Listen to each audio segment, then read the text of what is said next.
televidentes, los saluda José Alberto Tejada Echeverry, presentándoles el programa institucional del Canal 2, informativo Nuestra Gente.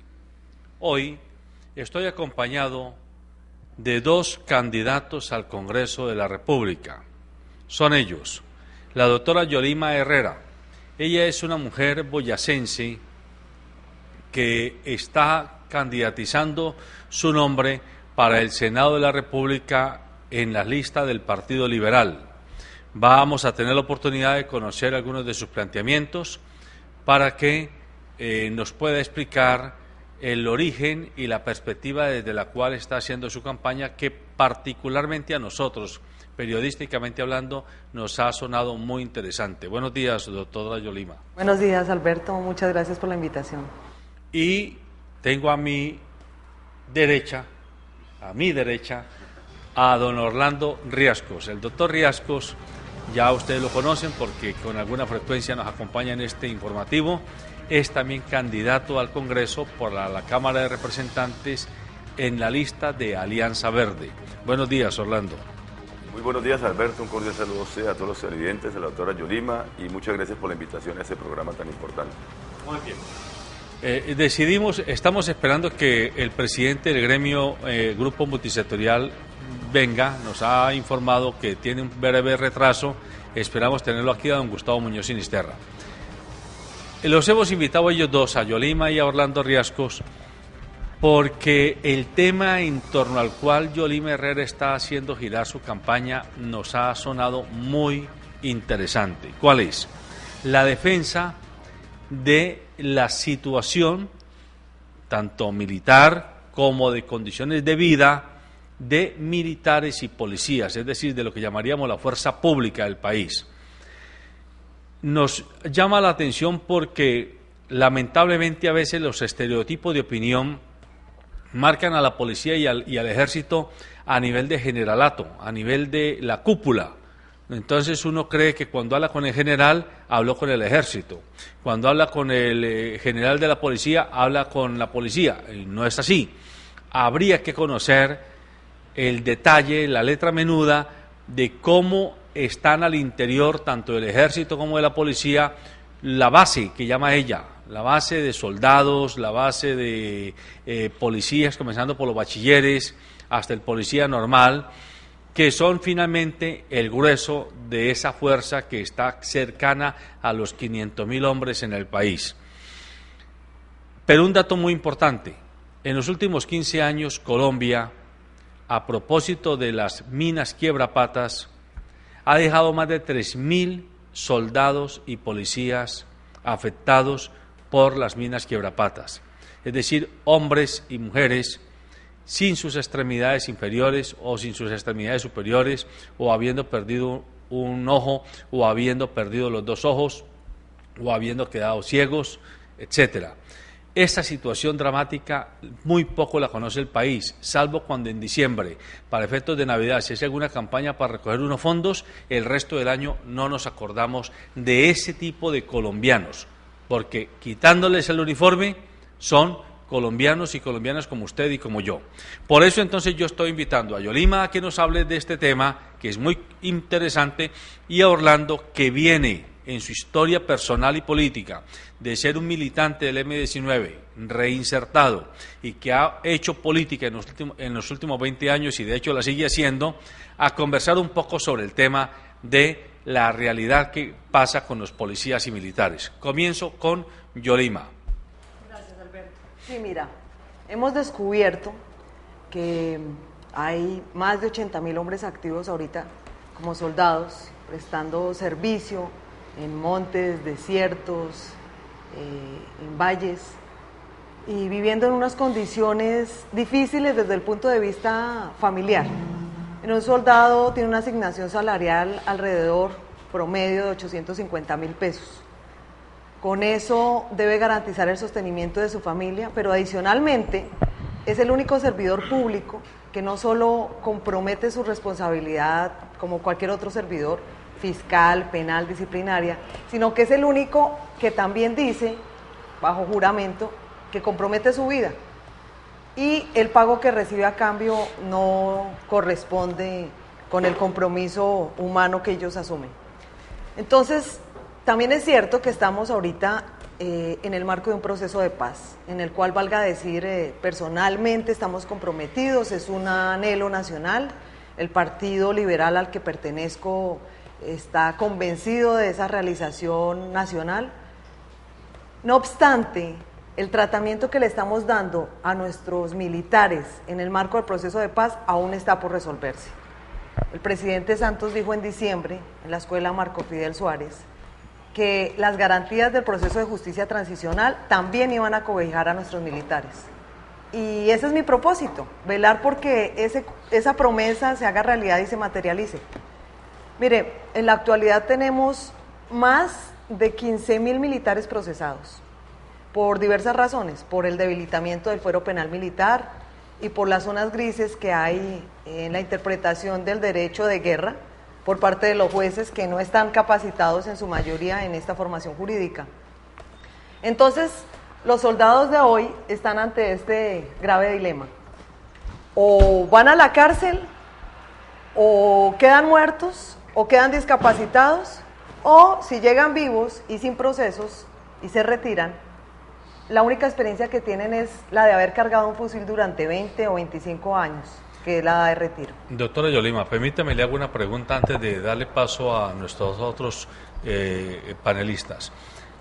Usted está haciendo campaña al Senado con la bandera de la defensa de los soldados y policías por iniciativa propia. Es una pregunta respetuosa, pero se la tengo que hacer de cara a los televidentes e internautas. ¿Usted está siendo pagada por el ejército, por la policía para hacer esta campaña o ha sido iniciativa civil y usted como civil ha tomado la bandera de defender a la fuerza pública? Pues mire, yo no tengo ningún vínculo con la fuerza pública, desafortunadamente. La única relación que tengo es que tuve la oportunidad de hacer algunos estudios en seguridad y en defensa nacional, que a raíz de eso tuve la posibilidad también de conocer de cerca unas experiencias de grupos de soldados muy crudas ellas, y entender que detrás del soldado que vemos en la carretera haciéndonos este signo, hay todo un drama humano y familiar por resolver. Pero no tengo ningún compromiso con la fuerza pública, salvo mi convicción moral, ética y personal, muy íntima, de sentir la responsabilidad y la necesidad de hacer algo por ellos. Muy bien. Don Orlando Riascos, usted ya ha escuchado lo que dice la doctora Yolima. Ella tomó suya la bandera de la defensa de la situación personal y también militar de los agentes de policía y de los soldados regulares del ejército colombiano. Siempre se ha hablado de un país en guerra, en conflicto interno como el que ha tenido Colombia durante tantos años, se habla del enemigo. Me imagino que cuando usted estaba siendo parte activa del M-19, que estaba en pleno confrontación con el Estado y por razones obvias con el ejército y con la policía, a ustedes se hablaban del enemigo mutuamente. Hoy que ya usted es un hombre que está desde la sociedad civil mostrando alternativas, poniendo las cartas sobre la mesa, ¿qué le dice a nuestros televidentes cuando hablamos de ese soldado y de ese policía que ramplonamente a veces en los medios simplemente tratan como un cuerpo homogéneo que o hay que defender cerrando los ojos a cualquier situación irregular que se presente, o hay que descartar cerrando los ojos ante cualquier individualidad meritoria que tengan? Esta es una muy buena discusión, porque a lo largo de mi vida, y tengo que decirlo personalmente, en el colegio y en la universidad nos formamos, digamos, en el enfrentamiento, en la confrontación contra la policía, contra el ejército, en las pedreras.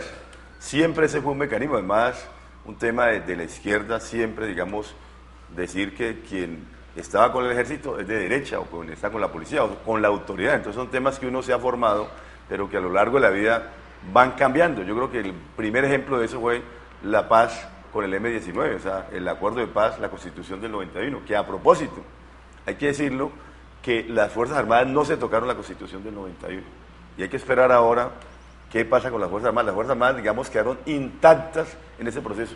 Fue un acuerdo previo entre la M19 y el Gobierno Nacional para no debilitar, digamos, la fuerza pública y no colocarla disminuida.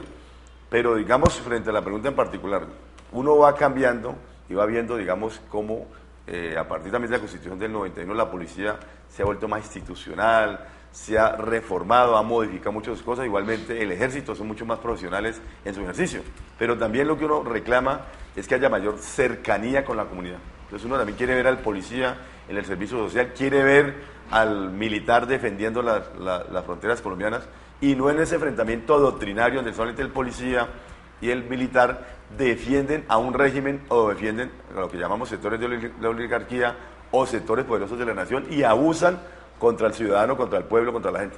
Esas contradicciones se presentan a diario. Creo que hay que reforzar que efectivamente la fuerza pública, el ejército, son iguales a todos los colombianos. Hacen parte de ese proceso, por lo tanto, yo sí creo que hoy uno ve, digamos, en la confrontación en el país con los militares, ve la situación de las personas, de los atentados contra las minas, de las personas que mueren en combate, los soldados, son cosas que uno valora hoy. Y efectivamente ve el ejercicio profesional de la Fuerza Armada, de la Fuerza Pública.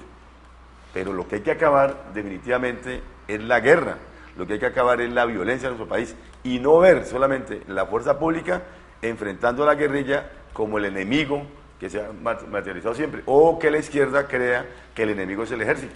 Eso es lo que hay que acabar, porque yo creo que aquí hay otros enemigos que tenemos que combatir desde el punto de vista de la violencia, que son las bandas criminales, el narcotráfico, que son los paramilitares también, y también todo lo que tiene que ver con esos sectores armados en la ciudad, entonces la delincuencia común, porque es que ese que es el propósito de acabar con la violencia. Yo creo que en eso está muy bien enfocado el ejército y la policía. Muy bien, saludamos a don Gustavo Muñoz Sinisterra, él es el presidente del gremio de empresarios Grupo Multisectorial, y comienzo por hacerle a usted la pregunta de rigor, Gustavo. Así como decía Orlando, que siempre se dice, si usted defiende el ejército y la policía es porque usted es de derecha, y si usted lo ataca es porque usted es de izquierda, también siempre se asimila que el empresario cierra los ojos ante cualquier arbitrariedad que haya por parte del ejército y de la policía, con tal de sentirse protegido por el ejército y la policía, y se niega a ser crítico. El gremio Grupo Multisectorial que usted dirige, nos consta a nosotros, está haciendo un papel de apertura, de conversación permanente con múltiples sectores de la sociedad, entre ellos el ejército y la policía.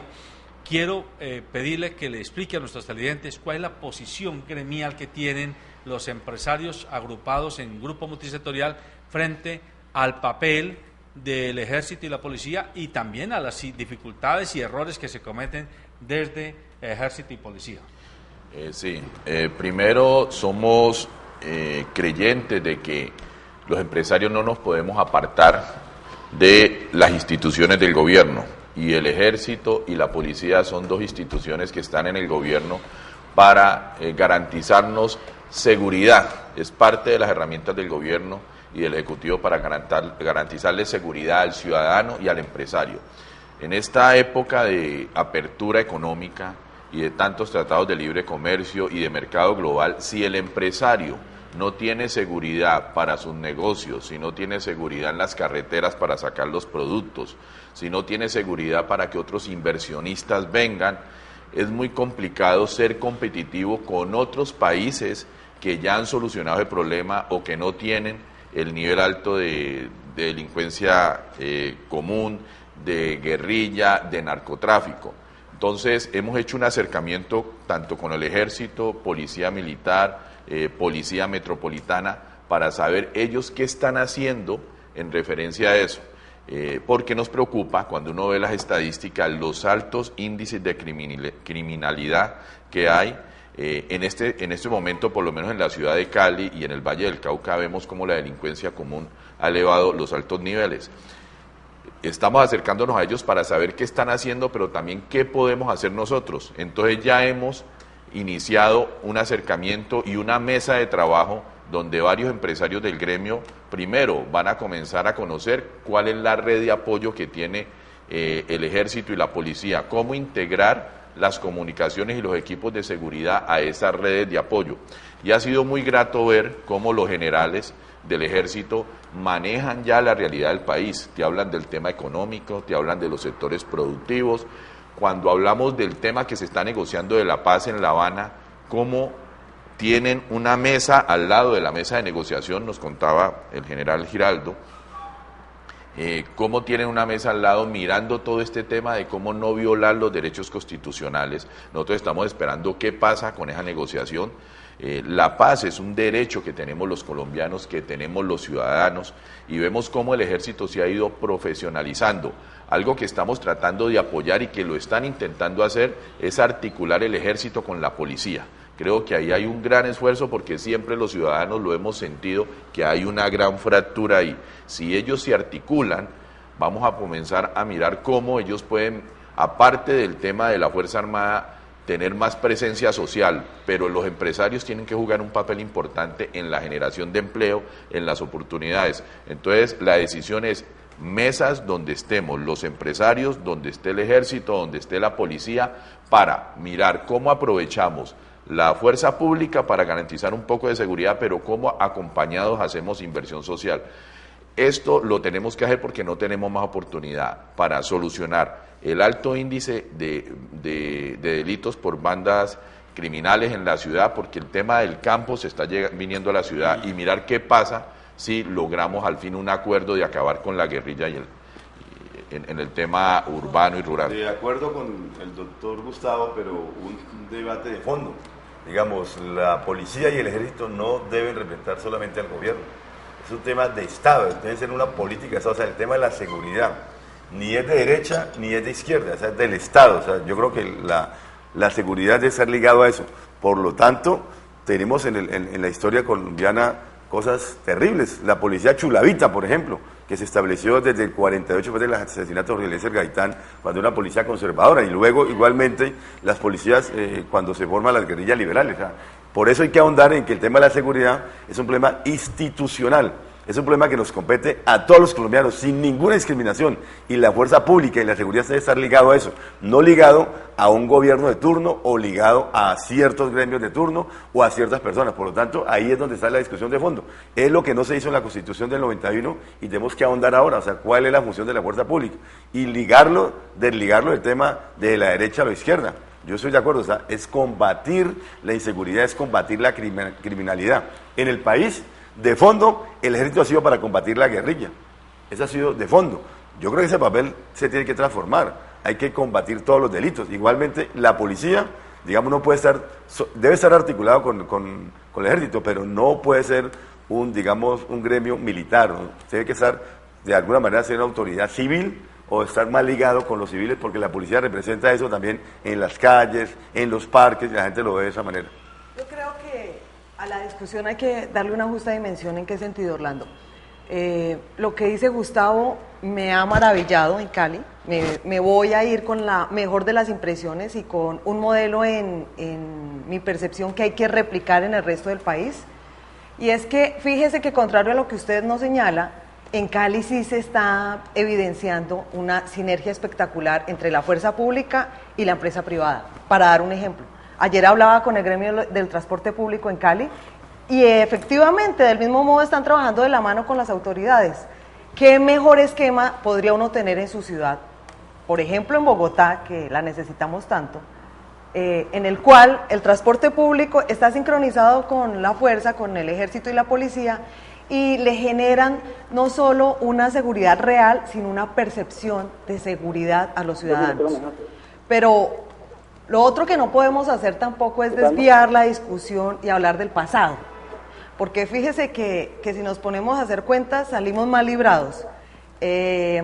Y usted nos hablaba de la experiencia que tuvo en el M-19, y yo lo que creería es que a lo mejor algunas cosas de ese modelo dieron resultado. Tan es así que, por ejemplo, ustedes llegaron a ocupar espacios importantes en la política y a inferir en las decisiones del país. Y lo mismo va a pasar ahorita en el proceso de paz que estamos viviendo. Pero no sería justo que nosotros no le demos el mínimo de garantías a los militares que hasta hoy llevan 50 años poniéndole el pecho a las balas en Colombia. Y aún hoy no solo están comprometidos con afrontar el conflicto, sino también en acciones cívico-militares. Es falso que ellos están solamente dedicados a la actividad armamentista o a la actividad guerrerista. Son hombres suficientemente ilustrados. Es más, les voy a soltar una bomba. La primera propuesta que yo tengo es que se plantee el voto militar. Yo creo que ya llegamos a una situación en la que nuestra fuerza pública tiene suficiente ilustración, tiene un nivel de preparación académica, como lo contaba Gustavo ahora, son oficiales de alto rango, ejemplares a nivel internacional, que podrían desempeñar muy bien la labor de ejercer el derecho al sufragio y decidir por nuestro futuro. Antes de seguir, hay un televidente en la línea. ¿Quién nos llama? Por favor.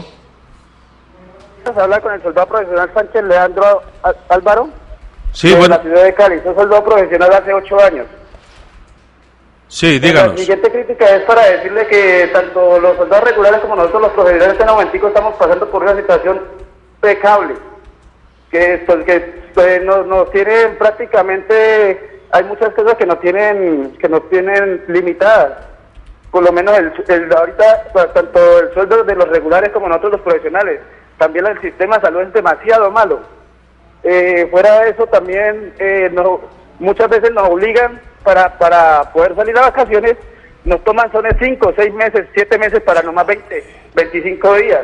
Pues sinceramente eso no nos parece a nosotros justo. Solamente queremos que nos den una renovación otra vez, porque sinceramente no compensa ese tiempo, no compensa, son 6 meses, 7 meses para solamente 20 días, eso no me parece que sea justo.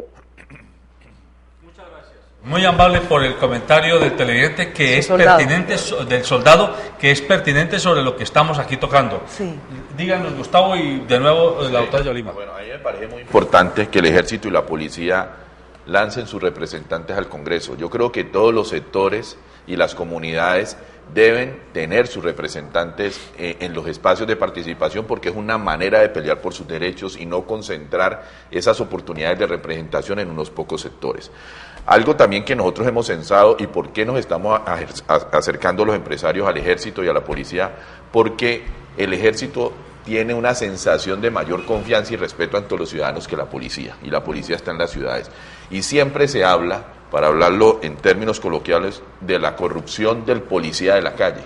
Pero ¿qué está detrás de eso? Los niveles de vida, la calidad de vida, los salarios, las oportunidades de educación, todo eso por lo que tienen que luchar representantes como Yolima, que quiere llegar al Senado, porque en la medida que un policía tenga un buen salario, buenas oportunidades para su familia, buena educación, vamos a tener mejores garantías en la calle. En la medida que no, pues muchos, y no hay que generalizar, pues van a sentirse tentados por la corrupción, por el delincuente, y por eso se encuentran tantos focos. Entonces nosotros tenemos que ayudar a eso, a que tengan las garantías. Y desde el Senado, desde el Congreso, desde muchas partes hay que presionar al Ejecutivo y a las leyes para que garanticen una policía que no sea fácil, que vaya y decline ante la corrupción y ante la tentación. Si no, los ciudadanos no vamos a sentir garantía. El ciudadano del común hoy siente más garantía con un soldado, hablando con un soldado, que con un policía, y es la verdad, pero eso hay que cambiarlo. Claro. Bueno, 2 cosas. Lo primero, agradecerle a nuestro soldado profesional que se puso en comunicación y contarle que sí, que para ellos está dirigida esta propuesta. Y ahí le quiero decir a Orlando que mi propuesta puede ser leída, contrario a lo que la gente cree, porque yo porto la gorra del valor y del sacrificio como una simbología de nuestros militares. Nuestra propuesta la puede leer como una verdadera propuesta de izquierda, porque lo que hay detrás de lo que yo estoy proponiendo es nada más ni nada menos que un alegato social. Mire, hay un drama humano entre nuestros soldados y nuestros patrulleros. Lo cuenta Gustavo. Claro, la gente del común ve a un policía, a un patrullero, y se asusta porque no sabe si lo va a detener, si lo va a sobornar o qué va a hacer. Mire, sencillamente, un patrullero se gana 1.100.000 pesos. Debe sostener 2 hogares, donde él vive, subsiste, y generalmente a su familia que vive en otro lugar. Es lo usual. Obviamente el dinero no alcanza, porque es que adicionalmente la gente que se incorpora a la fuerza pública ve esto como una expectativa de vida, lo ve como una alternativa económica. y se encuentran a una cruda realidad, que comprometen la vida, comprometen su integridad por un pago mínimo y que nosotros no les correspondemos como debe ser. Miren, en Estados Unidos un militar es visto con honor, eso es un privilegio, es visto con admiración y respeto. Yo le hago un llamado a la ciudadanía, tenemos que sensibilizarnos y ponernos en las botas de nuestros soldados y de nuestros policías y entender que hay que mejorar ese salario. Que mi compromiso, por ejemplo, es llegar al Congreso y hacer los debates de control político suficientes para lograr eficacia en ese sentido. Permítame, doctora Yolima, yo le meto base aquí a este tema. Pero además a los policías y a los militares de bajo rango hay que defenderlos del generalato. Eso lo digo con todo respeto, porque desgraciadamente, si bien es cierto que afuera la sociedad, por desconocimiento o por recuerdos de historias de atropellos que hayan existido de parte de policías o de militares, a veces la gente no es del todo solidaria con hechos dramáticos que viven los militares y los policías. También es cierto que al interior de la fuerza, tanto el ejército como la policía, hay unas situaciones de discriminación que pocos fluyen hacia afuera, pero que quienes estudian un poco el hecho, el fenómeno, uno tiene información que no se va a poner a airearla todos los días, donde hay unas discriminaciones odiosísimas. Y entonces también la prevención del ciudadano del común es, cuando yo defiendo al ejército, ¿a quién defiendo? A los generales, a los, ¿cómo llaman? A los tenientes, a los coroneles mayores, etcétera, o estoy defendiendo al soldado raso, al soldado regular, o estoy defendiendo al policía raso y al policía regular. Ese punto también hay que cuestionarlo porque adentro hay mucha discriminación. No, pero yo creo que hay dos temas de fondo que han planteado acá y que ha dicho Yolima. Uno es, ¿la fuerza pública es deliberante o no es deliberante? Por eso tiene que ver con el tema del voto, porque, digamos, hay que mirar qué está pasando en Venezuela, por ejemplo. Sí. Porque es que lo de Venezuela contrasta con el de Colombia en muchas cosas. Y allá, digamos, están gobernando de alguna manera los militares, porque Chávez se autoproclamó y pasó la fuerza pública. Entonces hay que mirar ese ejemplo allá. Y Maduro es un títere, de alguna manera. Títere. Entonces mire, cuando las protestas se dan en Venezuela y sale hoy la fuerza pública a rechazarlas, a combatirlas, entonces ahí es la institucionalidad de la fuerza pública y entonces le damos la razón a los venezolanos desde acá. Pero cuando salen los paperos o salen los estudiantes a protestar y sale la fuerza pública, entonces decimos que son bandidos los que están en la calle. Entonces esas cosas del lenguaje también hay que pensarlo. Por eso yo digo, miremos si la fuerza pública es deliberante o no es deliberante, y también conocer la verdad, porque es que aquí hay casos en Colombia graves de violencia que hay que aclararlos. Un tema que a todos nos toca, el Palacio de Justicia, por ejemplo, hay militares condenados por eso. Y entonces, porque digo, ¿cómo llama el general? Dijo, maestro a defender la democracia. Entonces, ¿cuál democracia está defendiendo? ¿O qué están haciendo los guerrilleros allá denunciando que se habían roto los pactos con el M-19? Entonces, hay que conocer la verdad también para poder esclarecer eso. Yo creo que hay que darle la razón a los policías, a los militares de todo rango, porque son profesionales, porque han mejorado su condición, porque es nuestra fuerza pública y hay que defenderle a la institucionalidad, pero que obviamente estén a favor de todos, no de ciertos grupos, que es lo que ha pasado de alguna manera en Colombia. La fuerza pública es la institucional, la fuerza pública es defender a todos los colombianos, lo mismo la policía. Claro que hay que mejorar las condiciones sociales de ellos, porque pueden ser corruptos algunos, o estar en el tema de la corrupción por los bajos salarios, que eso no lo justifica además, ¿no? Además hay que profesionalizarlos, hay que educarlos. Uno ve que a la policía a veces llega cualquier persona, y a uno le duele, que por ejemplo ve un secuestro, tal persona es policía detenido o policías detenidos, igualmente con temas de narcotráfico. Entonces el tema de la seguridad hay que revisarlo. Yo estoy de acuerdo y termino así, que ojalá la fuerza pública pudiera votar ese derecho al voto, yo estoy de acuerdo, pero hay que revisarlo de qué manera se hace y cómo se hace. Y antes de Yolima, yo sí quiero algo que dijo José Alberto y que no quede ahí en el vacío, es esa gran brecha de condiciones que hay entre los generales y la base. Sí. Yo creo que también eso perjudica, hay una gran brecha y que han pensado que se tiene propuesto para eso.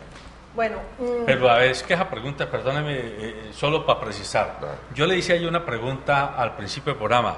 ¿Usted está financiada y está promovida por el Ejército y por la Policía como instituciones o es una iniciativa privada, personal de ella y de un colega de políticos, unos colegas políticos que han decidido apoyar su iniciativa. Ella contestó que es iniciativa de ustedes. Sí, claro. Que no está... ¿De ustedes de quiénes? De los civiles, digámoslo así. No. O sea, que no está la institución ejército y policía detrás de la financiación de la campaña de ella. Porque yo le hice la pregunta directa. No. Pues, Y además no tiene nada de malo. Yo creo que aquí uno tiene que mirar si yo como empresario sector veo que hay alguien que me puede representar en un sector, así como lo hacen los empresarios. La policía también necesitamos un representante de los militares.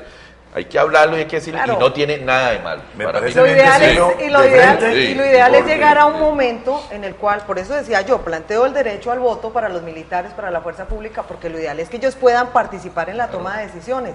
Claro. No estoy de acuerdo con que estén en el activismo político, por supuesto, y no se deben candidatizar. Entonces, digamos que mi postura es Que voten, pero sin ser candidatos. el derecho al sufragio, Derecho pero al por sufragio. supuesto que tienen, No. deben tener la posibilidad de participar y tomar decisión. Eso es una parte. Lo otro es cómo me financio. Mire, les quiero contar. No la tengo a la mano, pero yo cargo son marranitos de barro, alcancías, y con eso estoy recogiendo fondos en las actividades en las que estoy. No hay nadie detrás mío, esta candidatura no le pertenece a nadie. No tengo compromiso, sino con mi vocación moral y ética que tengo con los soldados y los policías, con ellos, no con los generales ni los coroneles, teniendo grandes amigos en la fuerza pública, en las tres fuerzas. Tengo grandes amigos, gracias a Dios. He conocido personas maravillosas, pero ese no es el punto. El otro punto, para contestarle a Orlando, el tema de conocer la verdad y el Palacio de Justicia. Mire, me parece adecuado que lo tome porque, entre otras cosas, el caso del general Plazas Vega se volvió una simbología para algún sector político. Y ahí yo quiero aclarar dos cosas. Lo primero es que es un mito que la fuerza pública esté con Uribe, esté con Centro Democrático y con la U. La fuerza está con nosotros, porque la fuerza pública ¿Quiénes somos en su nosotros? mayoría, conmigo, la fuerza Los pública en su colombianos mayoría debería ser, está ¿no? está conformada por los soldados y los patrulleros. Pero yo estoy hablando por ellos porque en eso estoy el día a día. Acabo de hablar con un soldado y me dice, mire, la preocupación de nosotros es qué va a pasar con nosotros después del proceso de paz. Ese es el tema. Porque hay unos hogares que ellos representan. Estamos hablando, tú lo decías muy bien, son 600.000 hombres que conforman la fuerza pública. Son más de 600.000 hogares que ellos representan. ¿Qué va a pasar con esas personas? Entonces, y el tema del Palacio de Justicia es que, fíjese usted, como lo decía Alberto y como lo decía Gustavo, es importante que la fuerza pública tenga la responsabilidad, asuma la responsabilidad de elegir a sus representantes, porque o si no, va a pasar lo que pasó con el Palacio de Justicia, que quien dirigió la operación militar está en la cárcel con una sentencia de 50 años, si no más, y quien dirigió la operación militar está, en este caso, por ejemplo, en la alcaldía de Bogotá. Así de sencillo. Eso es no es decir, cierto, pero... sí, bueno, seguramente pueda ser yo un poco imprecisa, Sí, sí. pero la verdad, el mensaje que tiene la base militar es esa. Acá a veces Quien se dirigió la premia, operación acá a se llama veces, Belisario Betancur. acá a veces se premia más a los malos que a los buenos. Fíjese usted a qué cruda realidad estamos Pero oiga, enfrentando a nuestros doctora Yolima, policías, aquí no es un nuestros problema de soldados. buenos ni malos, porque ni la fuerza pública es buena ni es mala, ni los guerrilleros o quienes combatieron son buenos o malos. Ese es el tema, esa es la doctrina que hay que acabar, y esa es la doctrina a la cual el ejército ha estado ceñido, a que son malos los protestantes, a lo que son malos los que salen a la calle, a que son malos los guerrilleros. Ese es, digamos, un maniqueísmo que hay allí que hay que acabar. No, Orlando, no lo son que de pasa es buenos, que- pero permítanme, no son ni buenos ni malos, ni tampoco son buenos ni malos los militares porque hacen una otra cosa. O sea, aquí no trata de buenos o malos, se trata de decir que la gente actúa reclamando sus derechos civiles como también reclaman los militares. Yo estoy de acuerdo con eso, me parece bien. Y en el tema del Palacio de Justicia, quien dirigió la operación de contrainsurgencia fue el presidente Belisario Betancur. Y hoy está por fuera de todo proceso. ¿Y la de la ¿Quién hizo? insurgencia? No, la hizo el M-19, por supuesto. La Sí, dirigió. pero ¿quién? No, la procedió Carlos Pizarro León Gómez, que era el comandante general de ese momento del M-19, y él asumió la responsabilidad y como tal lo hizo. A los muertos siempre les echamos Pero, la culpa. no le echaron la culpa, es que estaba vivo cuando él hizo el operativo y lo mataron, además, y no se sabe quién lo mató, es otro tema grave, pero digamos, echarle la culpa hoy a Gustavo Petro o a Antonio Navarro no tiene ningún sentido. Fue el M-19 como tal, Antonio Navarro Ellos no estaba en el estaban- momento en Cuba, y en ese momento Gustavo Petro está en la cárcel. Entonces, ¿quién lo hizo? Pues es como decir que cualquier operativo que pase en las calles de Cali o en Colombia se le eche la culpa al presidente de la República o al comandante de las fuerzas militares. Eso hay no una tiene sentido. pequeña diferencia. Los guerrilleros que hicieron el operativo del Palacio de Justicia murieron todos y una fue desaparecida. Entonces, una sola anotación en esa respuesta que me da Orlando. Mira, hay una pequeña diferencia y es esta. La fuerza pública tiene el monopolio de las armas por orden constitucional. Así de sencillo. Entonces, usted no me puede venir a decir que no es un tema de buenos y malos. A mi modo de ver, y hay personas, muchísimas en este país, que piensan como yo, que se debe obrar bajo el amparo de la Constitución. Y en ese orden de ideas, el monopolio de las armas y la defensa del Estado la hace la fuerza pública por autorización constitucional. Pues claro, es que una organización guerrillera levantada en armas, que estaba combatiendo al Estado, al régimen, como se decía en ese momento, y estaba enfrentando al ejército y hace un operativo político-militar. Es como hoy la guerrilla de la FARC. La guerrilla de la FARC siguen levantadas en armas, pero están negociando con el gobierno. Y la institucionalidad de las armas, miren, si las armas hoy están en las calles y lo tienen los bandidos, lo tienen los terroristas, lo tiene todo el mundo. Y yo estoy de acuerdo, o sea, las armas deben estar solamente en manos del ejército y la policía. Y aquí se plantea un plan de desarme, que ese es otro gran debate. Y la gente dice, no le quiten las armas a los civiles, porque entonces quitarle las armas a los buenos y dárselas a los malos. Yo estoy de acuerdo, las armas deben tener solamente la institucionalidad, pero el contrabando de armas, las armas por toda parte, ¿quién lo controla? En estos días se denunció una cosa muy grave aquí en Cali. Las armas de salvoconducto que estaban decomisadas en el cantón de Cali, se las robaban y aparecieron en manos de delincuentes que asesinaron personas. Eso también hay que revisarlo. Esos son hechos muy graves. Siendo técnicos, ya que me metió en el tema del desarme, siendo técnicos, mírese los resultados de los estudios de medicina legal. El mayor número de homicidios no es por armas con porte autorizado. No, señor. No, pues por supuesto. Pero el 90% de los homicidios son con armas de fuego. Les sugiero a ambos contertulios que no perdamos el foco del eje de gravedad de este panel. Aquí estamos mirando la pertinencia de que desde la política algunos ciudadanos y ciudadanas colombianos, en este caso como Yolima, decidan decir, pues yo voy a reivindicar el derecho de los policías y de los militares a ser incluidos en seguridad social, a tener mejores salarios, a tener mejores condiciones, etcétera, etcétera, etcétera, y mejor reconocimiento por parte de la sociedad colombiana. Pero eso no nos debe, y esto ya es responsabilidad periodística, no nos debe llevar a hacer discusiones o debates, digámoslo, que todo lo manejen en torno a la defensa del espíritu de cuerpo cerrado o al ataque como espíritu de cuerpo cerrado. Correcto. Que es por ser ejército son buenos o por ser ejército son malos, por ser policías son buenos o por ser ejército. No, yo creo que efectivamente el maniqueísmo no nos sirve para la política.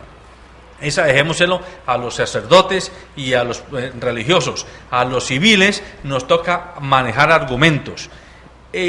Yo invité a Yolima, a Orlando y al presidente del gremio porque me parece muy importante que alguien que está haciendo política esté diciendo yo defiendo a los policías y a los militares y lo diga sin rodeos, que no significa que va a defender cerrando los ojos hechos indefendibles que haya en el ejército o en la policía, como igual el que no esté de acuerdo con la defensa que haga Yolima de los policías y de los militares tampoco puede decir que ella es una entregada a cosas indefendibles de uno o de otro lado, porque ella está defendiendo al ser humano, a ese colectivo de colombianos y colombianas que visten uniforme pero que por la noche se lo quitan y que se vuelven papá y mamá, marido y esposa, hijo y hermano de las familias de colombianos y colombianas como somos todos, y que como ella bien lo dice, tienen situaciones de pago de seguridad social, de pensiones. Mire, yo he conocido casos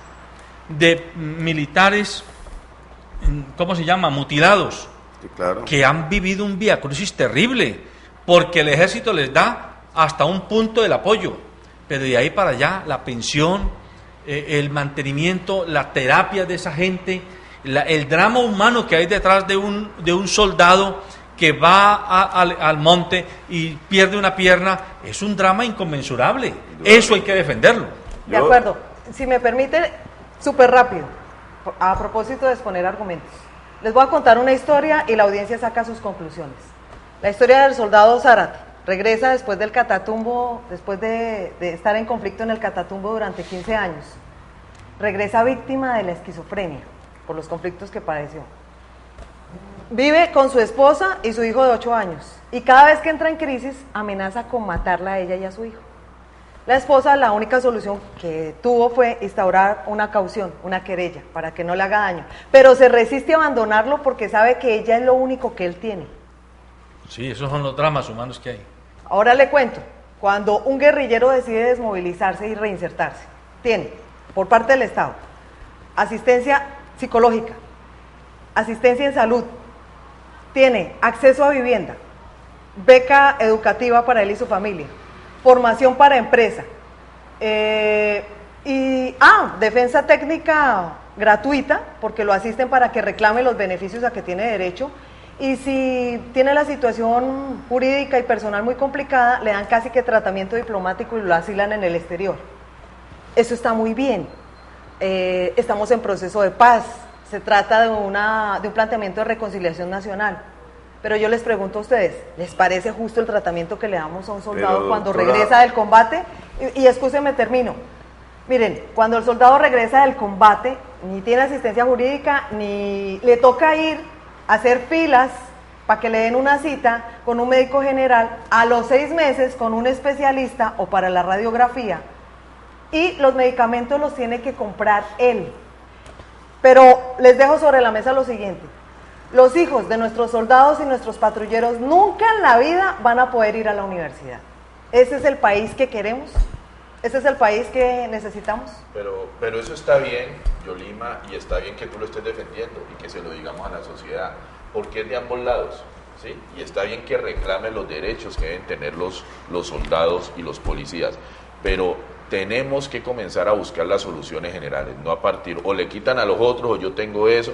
Si eso está bien, también tenemos que la gente conozca y conocer las necesidades de los policías y militares y cómo arroparlos, pero también que ellos se involucren el tema, y me parece bien, me parece bien que lo conozcas, que lo pidan, que los colombianos lo entiendan y que tú defiendas esas banderas. Sí, claro. y uno se queda sorprendido cuando le hacen esa comparación, y es bueno saberlo y es bueno apoyarlo. Yo creo que estos son los espacios. Me parece correcto. Yo creo que esa defensa de lo que pasa con los policías y con los soldados cuando terminan su periodo de vida militar, hay que resolverlo, pero es un problema del Estado y un problema de las Fuerzas Armadas y de la policía, que no tenga condiciones sociales, económicas para atender a esas personas que salen de la guerra o salen de la violencia. Pero tú dijiste, digamos, frente al tema de los guerrilleros, y yo conozco procesos de reinserción, porque yo estoy en la Comisión Nacional de Reparación y Reconciliación, muy cerca del proceso, y lo que tú narraste es excesivo, ¿no? Eso no ocurre regularmente con las personas que se reintegran a la vida civil. No es cierto. Muchas de esas personas que se reintegran a la vida civil de la guerrilla, muchos de ellos terminan en el narcotráfico y terminan otra vez reclutados por la guerrilla, porque precisamente no hay esas condiciones que tú mencionaste, son excesivas. No es cierto que les den becas, que les den casas, no, eso no es cierto. Pero entonces pues son más promesas que... Son más promesas, pero eso es lo que hay que saber, porque eso es lo que uno escucha hablando del gobierno. Pero no es cierto, eso no es cierto. Pues sería bueno una charlita tuya con el director del programa de reinserción. No, yo he hablado porque con el si ustedes miran en la página web, son como 14 pasos y beneficios que recibe un guerrillero. No me los estoy inventando. Pero no solamente es para la guerrilla, son para paramilitares también desmovilizados, porque es que la reinserción está dirigido a paramilitares, la ley 975, que permitió pues la desmovilización de todas las bandas paramilitares, que lo hizo el gobierno de Uribe. Y por supuesto, las personas que se han desmovilizado unilateralmente de la guerrilla, porque el único proceso de reinserción que hubo fue en el 1990, cuando la desmovilización del M19, del EPL, y lo único que le daban a la gente era un taxi, que no sirvió para nada, y luego a otros les dieron una beca de 50.000 pesos.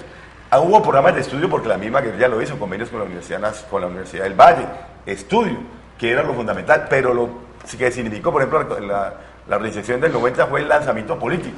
¿Cómo? Y hoy, usted aquí lo dice, me parece importante, garantías para militares, policías como víctimas en el posconflicto.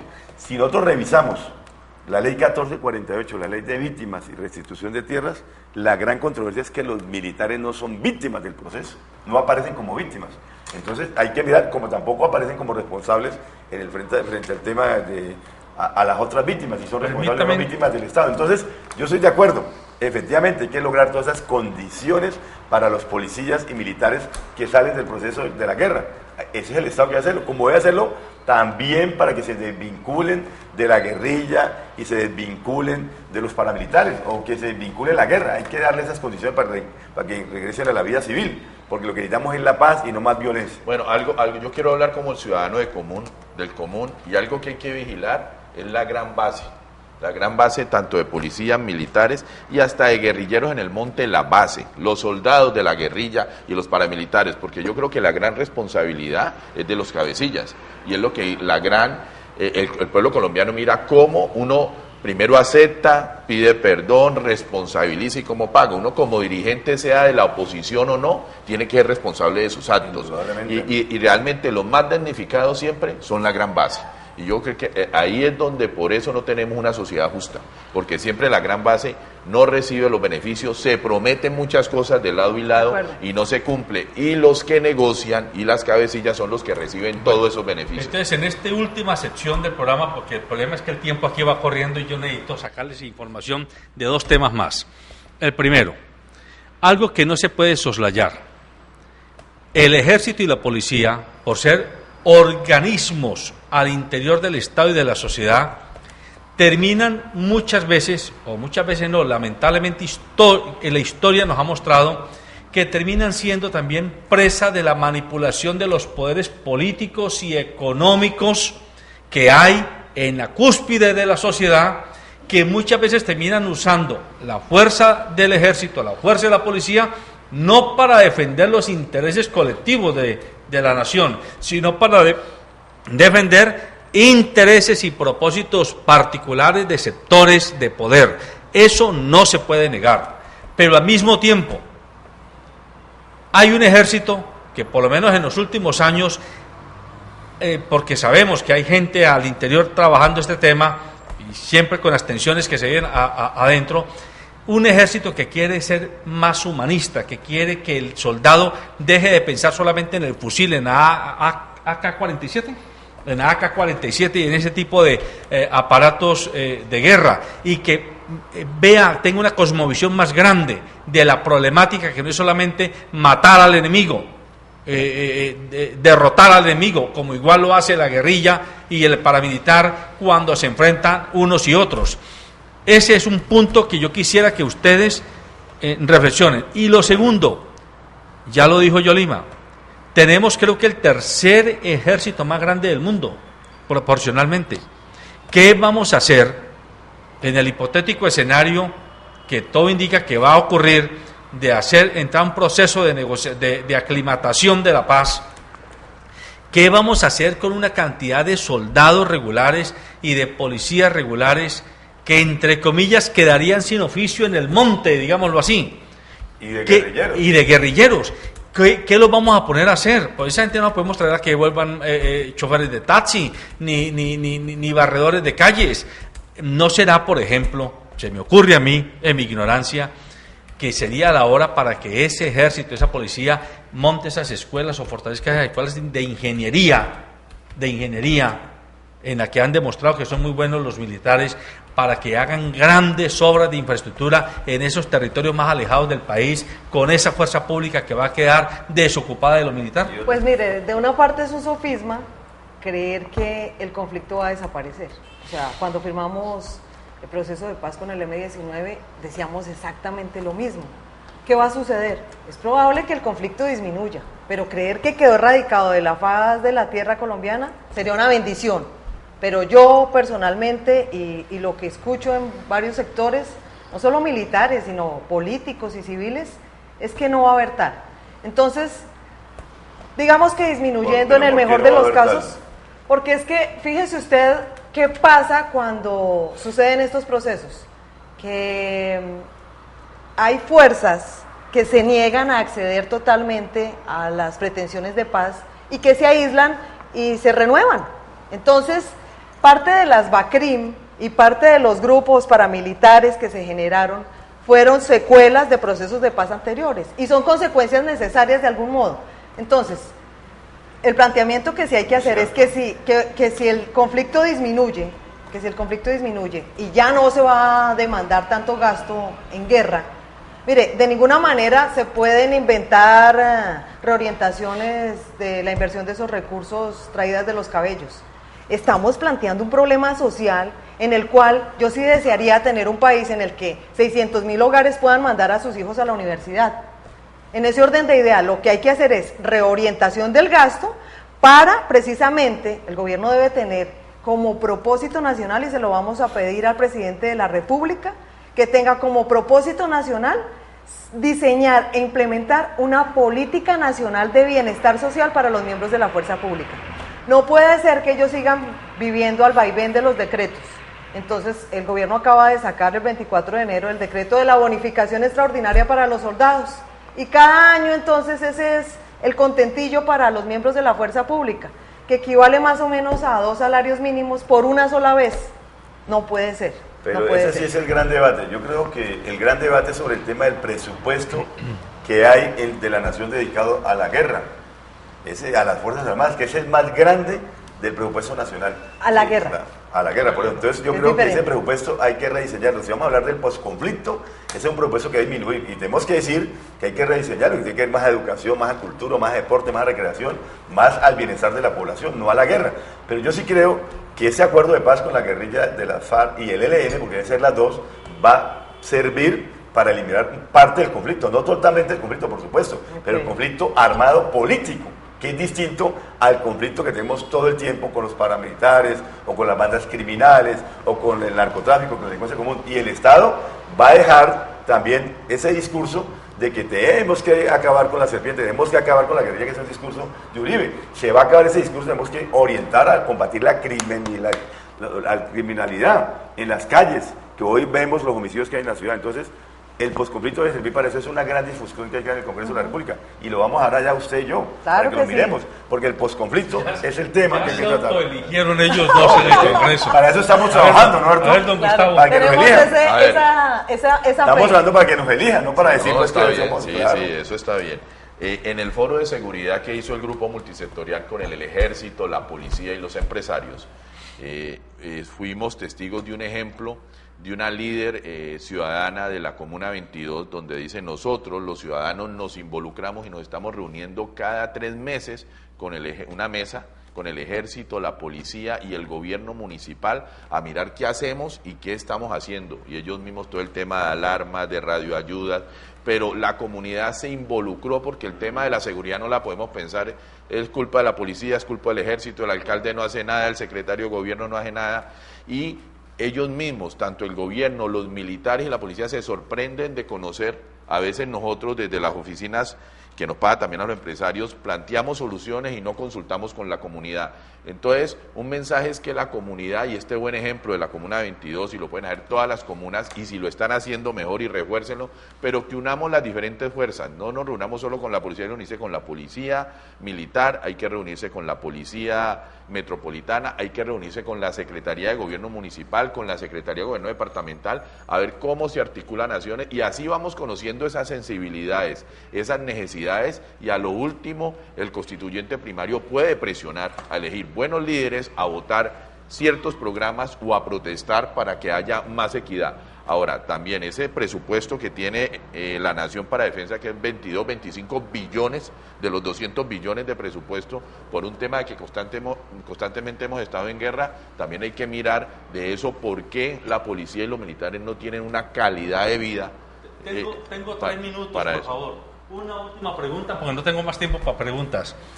Y usted, que es defensora de el bienestar, la calidad de vida para los policías y los militares, ¿no ha pensado en proponer el servicio militar obligatorio, pero para todos los colombianos? Para las mujeres.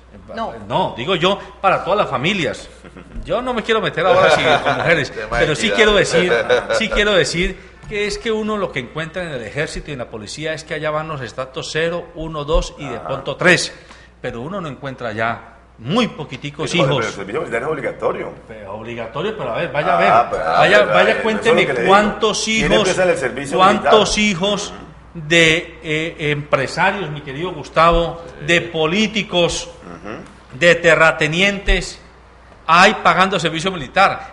Salvo el hijo de Juan Manuel Santos, que en estos días apareció por allá prestando el servicio, había un principio de equidad, es que nos pongan a todos, al país, a jugar, a sí, fortalecer. Pero el Estado debe garantizar primero quién va a colocar su hijo a que se lo maten y todo eso, pero ¿cuáles son las garantías que nos debe colocar el Estado? Pero mientras porque tú vas a proteger, tus hijos han pagado servicio militar. Pero mientras tú dices eso desde una oficina y desde un hotel tomándote no digo tú, Gustavo, el empresario o la persona con relativo poder social, con una copa de whisky, decir, yo no voy a permitir que mi hijo vaya a correr el riesgo de que me lo maten en combate.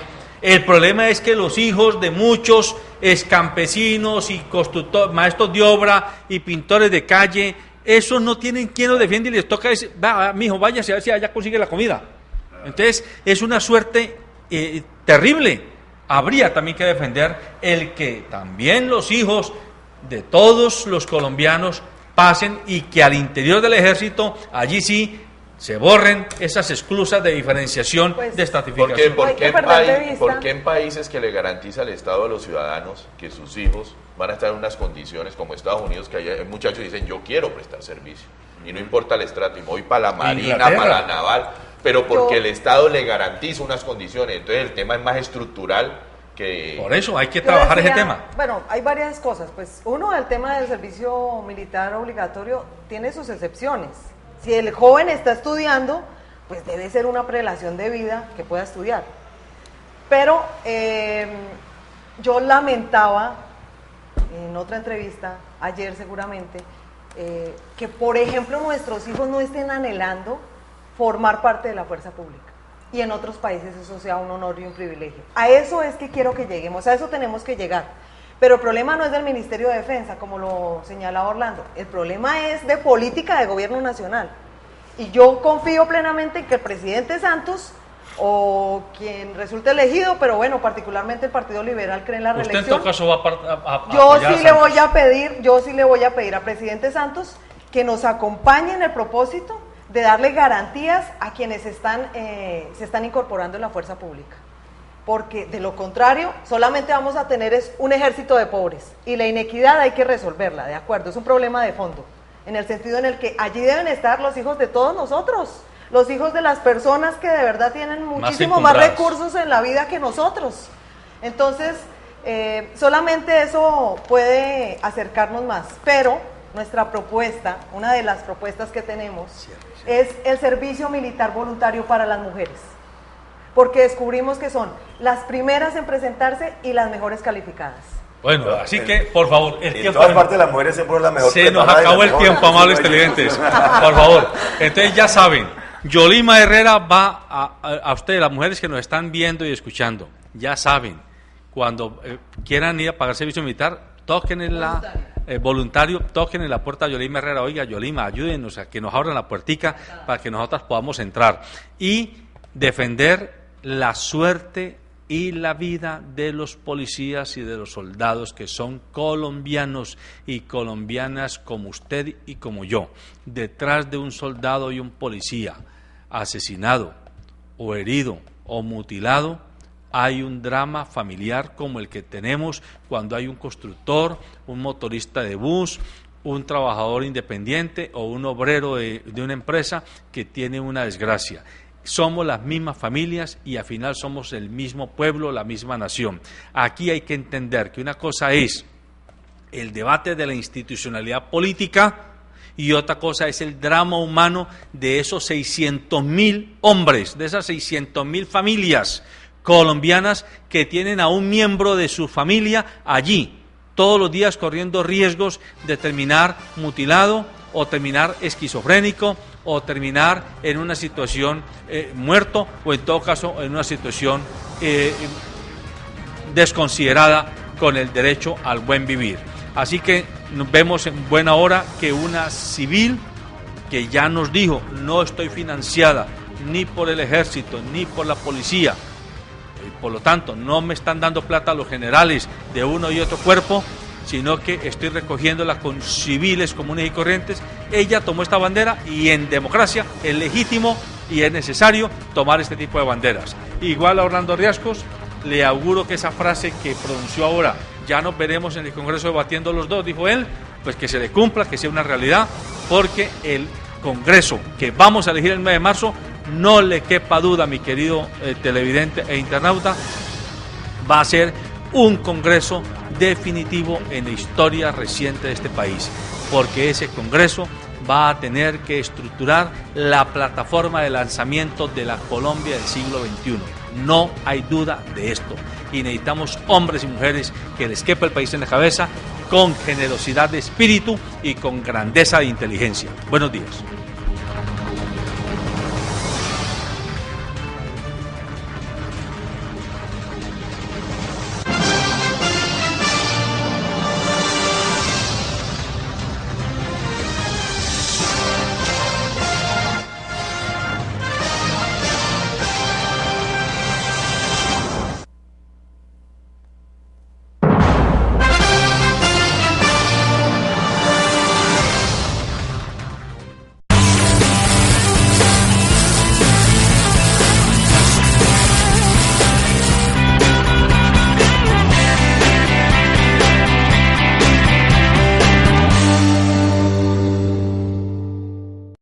No te muevas. Estás viendo el Canal 2. El canal de nuestra gente.